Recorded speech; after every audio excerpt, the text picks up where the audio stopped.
Buonasera da Sicilia 24, le principali notizie. La morte di Marianna, travolta a Favara durante l'alluvione, esposto in procura ad Agrigento. I familiari chiedono l'apertura di un'inchiesta per omicidio colposo e indicano come presunti responsabili il dirigente della Protezione Civile Salvatore Cocina, il sindaco Antonio Palumbo e alcuni dirigenti comunali. Tragedia sulla strada Pace del Mela nel Messinese, perde il controllo dell'auto, si schianta contro il guardrail e fa un volo di 10 metri. Morta sulla statale 113 una 49enne che stava andando al lavoro. Arrestato un imprenditore usuraio di Corleone, prestava denaro con tassi del 100%, le indagini dopo la denuncia di Addio Pizzo. Inchiesta Galvagno, nuove accuse della Procura di Palermo contro il presidente Lars, falso e truffa le ipotesi di reato, gli avvocati sicuri di dimostrare la sua totale estraneità ai fatti. A Messina gli interessi dei Santa Paola, sequestrati beni per 1 milione di euro ai 2 fratelli Lipari legati al clan catanese. Ad Augusta, nel siracusano, una donna va in ospedale con le contrazioni ma viene rimandata a casa a fare una doccia calda e partorisce nel bagno. La neomamma vuole chiarezza. Catania, incidente aereo a Fontana Rossa, ma è una simulazione per testare il piano di emergenza. L'esercitazione ha coinvolto tutto il personale dello scalo, ma anche alcuni studenti. Serie C, calcio, il Catania mette la Casertana nel mirino con l'entusiasmo e il momento d'oro di Cicerelli. I rossazzurri cercano conferme in trasferta. La sfida di venerdì sera in diretta è in chiaro su Telecolor a partire dalle 19:30.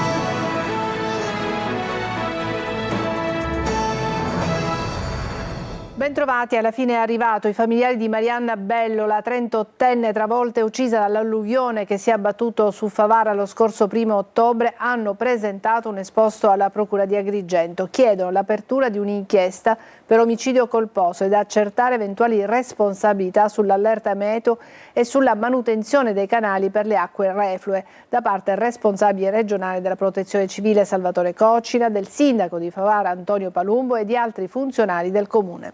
Sentiamo Davide Sardo. Un esposto per omicidio colposo è stato presentato alla Procura della Repubblica di Agrigento in relazione alla morte di Marianna Bello, la 38enne travolta dall'acqua e trascinata via dal convogliatore idraulico di Piazza della Libertà a Favara durante il nubifragio del 1° ottobre scorso. A depositarlo è stato il marito Renato Salamone, assistito dall'avvocato Salvatore Cusumano. Nel documento si ipotizza una catena di omissioni e negligenze che, secondo la denuncia, avrebbe portato alla tragedia. Tra gli indagabili figurano l'ingegnere Salvatore Cocina, dirigente generale della Protezione Civile regionale, accusato di aver sottovalutato l'intensità dell'evento meteorologico, classificando l'allerta gialla invece che rossa, e diversi funzionari comunali, tra cui il sindaco di Favara Antonio Palumbo e i tecnici Pietro Calì, Antonio Giancani e Giuseppe Milia, ritenuti responsabili della mancata manutenzione delle opere idrauliche. L'esposto parla di un convogliatore abbandonato con griglie aperte o divelte, senza segnalazioni di pericolo. Marianna Bello, sorpresa dalla piena mentre cercava riparo, sarebbe stata risucchiata nel canale, come mostrano i video circolati sui social. Il corpo della donna fu ritrovato 19 giorni dopo a oltre 10 chilometri di distanza. La procura, guidata dal dottor Giovanni Di Leo, valuterà ora se procedere con le indagini nei confronti dei soggetti indicati nell'esposto. Schianto mortale sulla strada statale 113 a Pace del Mela nel Messinese, a perdere la vita una 50enne. Sentiamo Francesco Triolo. Stava percorrendo la statale 113 che da Pace del Mela conduce a Giammoro intorno alle 6 di questa mattina, quando ha perso improvvisamente il controllo dell'auto e si è schiantata contro una ringhiera posta a margine di un marciapiede, per poi precipitare in un terreno sottostante.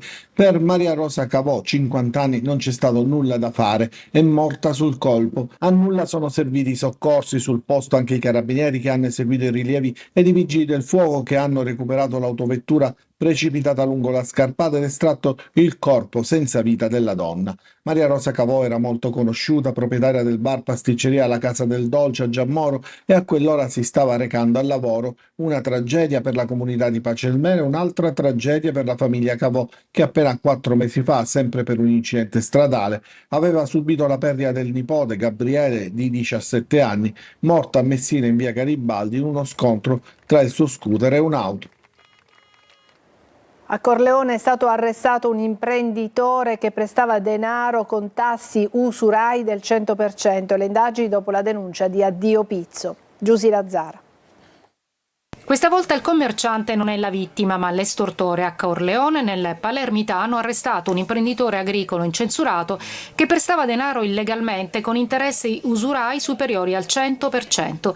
Le indagini avviate un anno fa dopo la segnalazione dell'associazione antiracket Addio Pizzo, che aveva raccolto le denunce di un commerciante e di una famiglia che si era trovata in difficoltà, entrambi di Corleone. Un percorso lungo e delicato per le vittime che, non potendo più far fronte ai pagamenti che in pochi mesi erano decuplicati, hanno deciso di denunciare.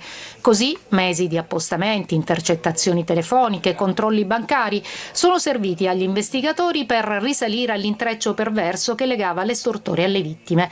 In molti casi il commerciante riscuoteva in contanti o con assegni, per chi non poteva pagare poi era costretto a svendere un immobile di proprietà o cedere l'attività commerciale. Ad aprile era scattato per lui il sequestro preventivo di conti correnti e di un terreno. In una nota Addio Pizzo ricorda l'importanza, come in questo caso, della collaborazione delle vittime, che sono riuscite ad affrancarsi dal fenomeno asfissiante dell'usura. Inchiesta Galvagno, nuove accuse contro il presidente dell'Assemblea regionale. Ora la Procura di Palermo contesta al presidente dell'ARS le ipotesi di reato di falso e truffa. Gli avvocati dicono: siamo sicuri di poter dimostrare la sua totale estraneità ai fatti. Orazio Longo. Il presidente Galvagno non parla, ma lo fa attraverso i suoi legali, l'avvocato Vittorio Manes, ordinario di diritto penale all'Università di Bologna, che sul nuovo avviso di chiusura indagini spiega che è sostitutivo e modificativo rispetto a quello precedente, dove c'è qualcosa di meno e qualcosa in più, con le contestazioni aggiuntive che riguardano i comportamenti di un collaboratore e concernenti l'utilizzo improprio dell'auto di servizio, rispetto alle quali il presidente dell'ARS avrebbe avuto, si ipotizza, l'onere della verifica. La Procura della Repubblica di Palermo contesta a Galvagno le ipotesi di reato di falso e truffa. Il presidente avrebbe attestato falsamente giorni e orari di inizio e fine missioni, inducendo l'amministrazione a erogare indebiti rimborsi e somme. Riguardo alla truffa ed al falso, la Procura contesta che il presidente avrebbe avuto un onere di controllo sulle richieste di rimborso effettuate dall'autista. Naturalmente abbiamo ritirato ieri gli atti e stiamo provvedendo insieme al professore Manes e all'avvocato Reina allo studio degli stessi per dimostrare anche in modo documentale l'assoluta estraneità ai fatti del presidente Galvagno. Non c'è più invece nel nuovo avviso di conclusione indagini alcun riferimento alla presunta corruzione relativa ai finanziamenti per il Capodanno di Catania 2024, su cui gli avvocati di Galvagno avevano presentato materiale documentale e testimoniale. Non è più riportato, per cui stiamo cercando di approfondire la questione interloquendo con la Procura. Siamo sicuri, nel tempo aggiuntivo che abbiamo a seguito di questa nuova notifica, di riuscire a dimostrare l'estraneità ai fatti del presidente. A Messina, agli interessi dei Santa Paola, sono stati sequestrati beni per 1 milione di euro ai 2 fratelli Lipari che curavano gli interessi del clan catanese. Ancora Giusy Lazzara. Blitz antimafia della direzione investigativa di Messina, che ha portato agli arresti dei fratelli Salvatore e Antonio Lipari, già condannati per associazione mafiosa nell'inchiesta che vedeva ai vertici il boss Francesco Romeo, cognato di Nitto Santa Paola. Secondo gli investigatori, i Lipari avrebbero contribuito al mantenimento di Cosa Nostra a Messina. La DIA ha anche bloccato rapporti finanziari, in prevalenza buoni fruttiferi postali. Complessivamente beni immobili, attività commerciali e disponibilità finanziarie sono stati sottoposti a sequestro per 1 milione di euro. Il sequestro riguarda 3 appartamenti e un box a Messina, in provincia, oltre a un bar in pieno centro, riconducibile a uno dei 2 fratelli, anche se formalmente testato la madre.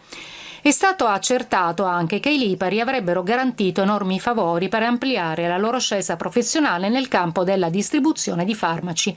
Gli accertamenti degli investigatori hanno evidenziato l'accumulo di un patrimonio del tutto sproporzionato rispetto ai redditi dichiarati, ritenuto provento delle attività illecite. Imponente sequestro di droga a Marsala, sono stati sequestrati 670 kg di hashish. Le forze dell'ordine hanno intercettato in mare l'incontro tra un gommone fuoribordo e un peschereccio per il trasbordo della droga. Fermati 5 tunisini. Laura Spanò. Si tratta del più grosso sequestro di droga effettuato nel Trapanese. Squadra mobile e Guardia di Finanza hanno sequestrato 670 kg di hashish in una complessa attività effettuata in mare. 5 le persone fermate, tutte tunisine. Le forze dell'ordine hanno documentato l'incontro tra un gommone fuoribordo e un peschereccio tunisino mentre veniva effettuato il trasbordo tra i due natanti di alcuni colli di colore azzurro di grosse dimensioni al largo di Marsala. Dopo il trasbordo il gommone ha fatto rientro verso le coste marsalesi. Giunto in acque territoriale è stato bloccato dopo un concitato inseguimento ad alta velocità. Nel corso della fuga il conducente ha tentato di disfarsi di alcuni dei colli gettandoli in mare, che sono stati recuperati dai finanzieri. Si trattava di 160 kg di hashish. Polizia e finanzieri poi hanno bloccato a poche miglia dal limite delle acque territoriali tunisine il peschereccio dopo una fuga spericolata durante la quale ha abbandonato e gettandoli in mare 11 colli contenenti oltre 600 kg di hashish. Qui i finanzieri hanno abbordato e preso il controllo del peschereccio. Ad Augusta, nel siracusano, una donna si è ritrovata a partorire nel suo bagno. Era andata in ospedale con le contrazioni, ma è stata rimandata dai medici a casa con il consiglio di fare una doccia calda. Sentiamo Francesco Aloi. Poteva finire in tragedia, ma per fortuna non è andata così. Gloria è nata nel bagno di casa ad Augusta. È diventato la sala parto perché c'è nata nostra figlia Gloria e alle 5:35 mio compagno ha assistito il parto, che eravamo presenti soltanto noi con nostra figlia di 3 anni. Tutto è accaduto il 17 ottobre. Angelica aveva forti contrazioni, per questo aveva deciso di chiedere aiuto ai medici, ma arrivata in ospedale a 30 km di distanza le è stato detto di tornare a casa. Tempo che siamo arrivati comunque mi hanno detto che per alleviare il dolore mi dovevo fare una doccia calda. Così ho fatto e questa cosa ha fatto stimolare comunque il parto. L'ASP adesso vuole vederci chiaro. Chi abita ad Augusta è costretto ad andare a Lentini perché al Muscatello il reparto di ginecologia manca da ben 13 anni. Intanto Filippo e Angelica stanno valutando di denunciare i medici del reparto. Vogliamo chiarezza, il tempo che arrivano i documenti dell'ospedale vogliamo chiarezza. Adesso una breve pausa e poi parleremo della Fiera dei Morti di Catania, ma anche di una speciale esercitazione che si è svolta all'aeroporto Fontanarossa. A tra poco.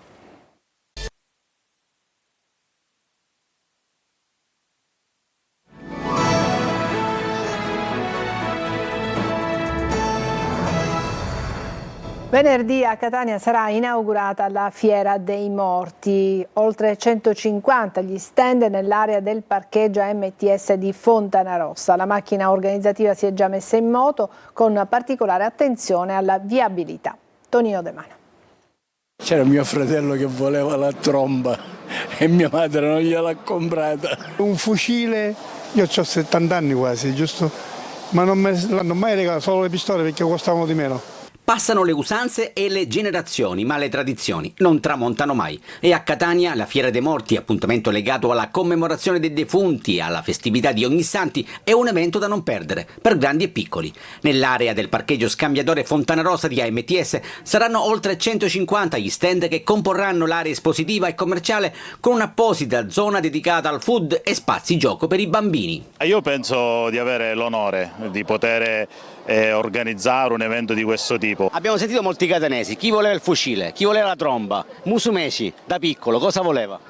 Ma io ero abbastanza legato ai giocattoli dei Transformers. L'inaugurazione è prevista venerdì alle 10, ma un appuntamento del genere richiede uno sforzo organizzativo non indifferente, specie alla voce viabilità. Utilizzare i mezzi pubblici sì, ma sappiamo benissimo che chiaramente con quell'affluenza la viabilità un po' sarà compromessa, ma nonostante questo sappiamo che comunque stiamo facendo uno sforzo importante per garantire che non si blocchi la viabilità. La Fiera dei Morti sarà visitabile da venerdì al 9 novembre, dalle 9 alle 24 nei giorni festivi e prefestivi, dalle 9 alle 22:30 nei giorni feriali.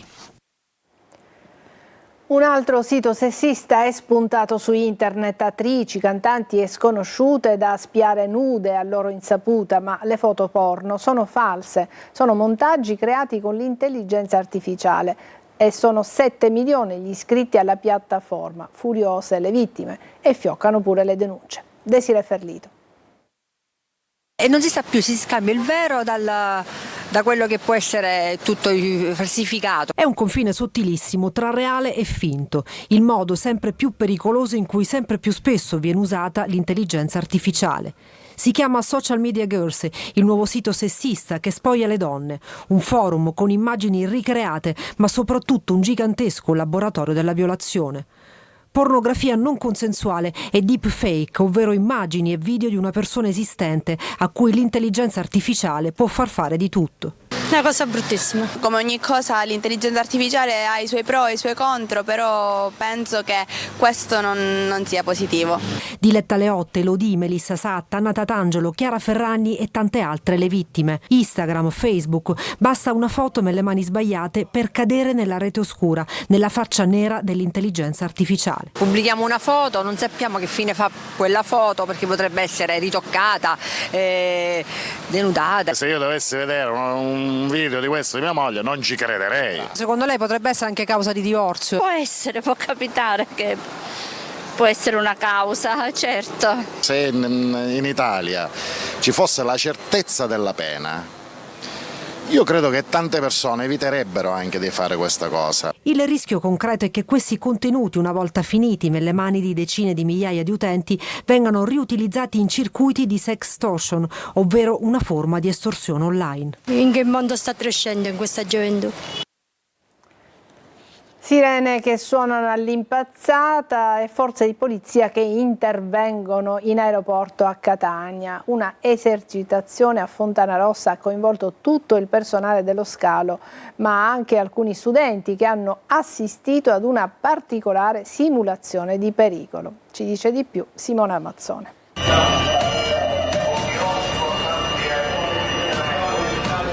È passata la mezzanotte e all'aeroporto Fontanarossa di Catania si sentono sirene risuonare in tutto lo scalo.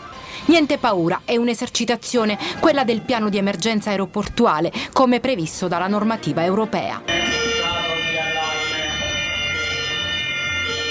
Si tratta di una simulazione realizzata per misurare la risposta dell'intero sistema aeroportuale ad un'emergenza scaturita da un eventuale incidente aereo. La preparazione, l'arrivo in pista, il salvataggio per un intervento immediato, sotto pressione e la corsa contro il tempo.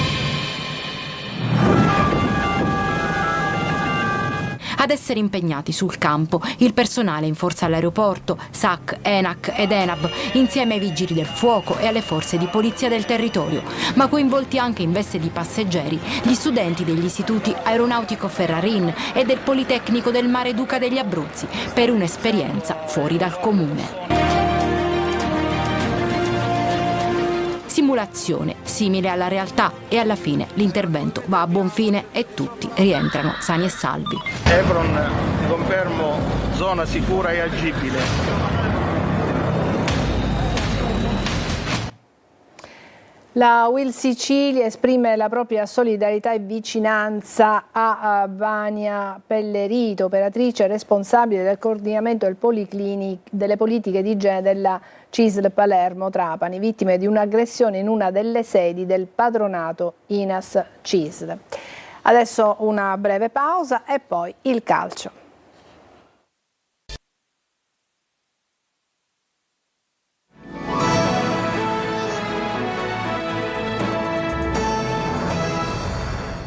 Eccoci al calcio. Il Catania si prepara alla partita di venerdì di Caserta che sarà trasmessa da Telecolor.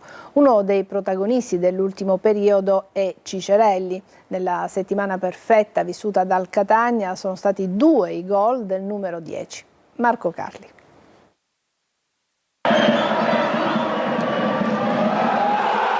La porta è la stessa, la soluzione balistica è diversa. La punizione gol che abbiamo visto in alcune esecuzioni anche nella scorsa stagione a Terni ha fatto girare la testa al portiere della Salernitana e per la gioia a tanti tifosi rossazzurri. Emanuele Cicerelli ha trovato il bis con il Benevento contro il suo amico Vannucchi, questa volta sul rigore, poi l'esultanza davanti alla Sud. Insomma tutto splendido, ma attenzione, dice lui, la stagione è lunga, dobbiamo continuare così, spiega il trequartista. Finora ha realizzato 4 gol e ha fornito 3 assist e analizza così il suo recente passato anche a Catania nel 2023-24, momento completamente diverso da quello attuale. Mi sono messo a disposizione perché la situazione, ce la ricordiamo, no? Era abbastanza delicata, quindi non non ci si poteva lamentare sicuramente della collocazione in campo, anzi mi adattavo a fare il quinto, la mezzala, a volte anche la seconda punta, ovviamente lo facevo anche bene secondo me.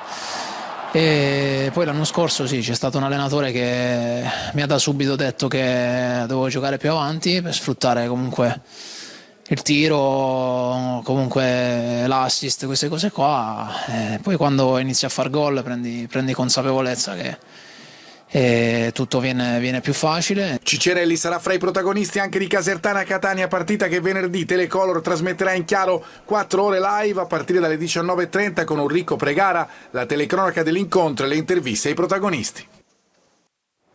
Ed è ufficiale il prolungamento del contratto del difensore rossazzurro Mario Ierardi fino al 30 giugno 2027.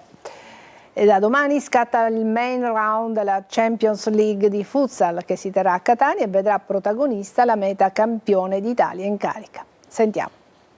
Notti da campioni a Catania, merito della Meta scudettata nel futsal che ospita il Palacatania il main round della Champions League. Girone a 4 con partite che scattano da mercoledì alle 20:30 contro i campioni di Germania del Wellimdorf. Stesso orario giovedì per la sfida ai campioni di Grecia dell'AEK. Sabato ultimo match con i finlandesi dell'ACA. Si qualifica la prima che insieme alle altre che passeranno il turno nei vari gironi non prenderà parte ad un elite round ma agli ottavi con gara di andata e ritorno. Un obiettivo fisso nella testa dei giocatori rossazzurri. Adesso la Champions è il nostro obiettivo e da inizio anno che veniamo a preparare questo momento che sicuramente è il momento più bello della stagione.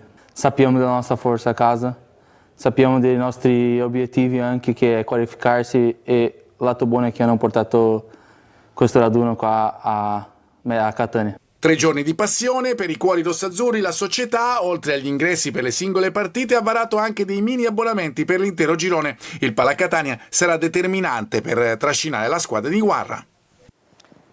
È tutto, grazie per averci seguito, buona serata.